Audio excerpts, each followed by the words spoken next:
Hello everyone, তো কেমন আছেন সবাই? আশা করি সবাই ভালো আছেন। তো আপনারা হয়তোবা আজকে নিউজ ফিডে আপনারা ফেসবুকে এরকম একটি পোস্ট দেখতে পাচ্ছেন, যেখানে একজন মহিলাকে মেরে অনেক খারাপভাবে রক্তাক্ত করা হয়েছে। তাকে এমনভাবে মেরেছে যে তাকে দেখলে যে কারো বুক কেঁপে উঠবে। তো এই ভিডিওতে সব কিছু জানানো হবে, কে এই রোয়া তাসনিম এবং আরাবিয়ান বোরখা কালেকশনের মালিকের সাথে তার কি সম্পর্ক, কেনই বা তাকে এভাবে অত্যাচার করলো, মারলো। তো ভিডিওটি সম্পূর্ণ স্কিপ না করে দেখতে থাকুন। আজকে দুপুর 2টায় রোয়া তাসনিম নামের একটি ফেসবুক আইডি থেকে পোস্ট করা হয়।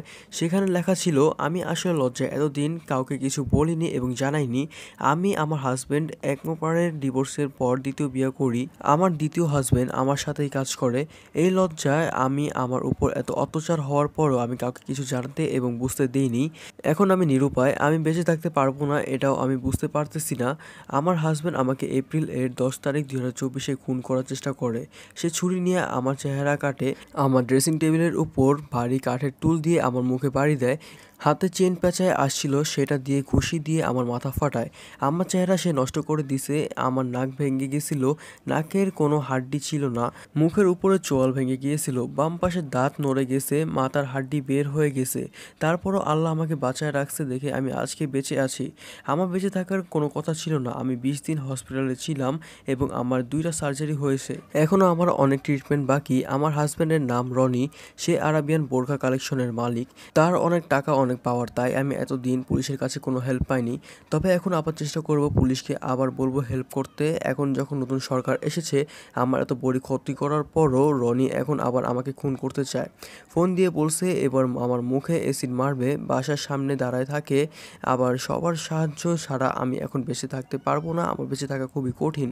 মরে যদি চাই তবে সবাইকে জানিয়ে মরবো। যারা এখনো বুঝতেছেন না যে কি হচ্ছে তাদেরকে আমি বলছি, ইনি হচ্ছেন আরাবিয়ান বোরখা কালেকশন ওনারের ওয়াইফ। আরাবিয়ান বোরখা কালেকশন নামের ফেসবুক একটি পেজ রয়েছে। আপনারা অনেকে চিনতে পারবেন না, কিন্তু আপনার ঘরে যদি কোনো মেয়ে অথবা আপনার ওয়াইফ থেকে থাকে তাদেরকে জিজ্ঞেস করলে তারা বলে দিবে।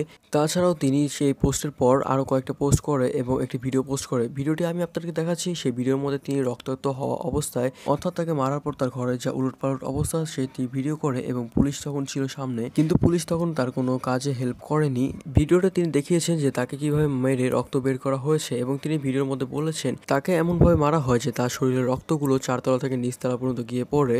তারপরে তিনি সকল মানুষের কাছে সাহায্য চান, কারণ এখন তার কাছে অনেক বড় থ্রেট আসছে। এই পোস্টটি ভাইরাল হওয়ার পর তার জামাই তাকে থ্রেট দিয়ে বলে তাকে এবং তার পরিবারকে পুরো জবাই করে মারবে।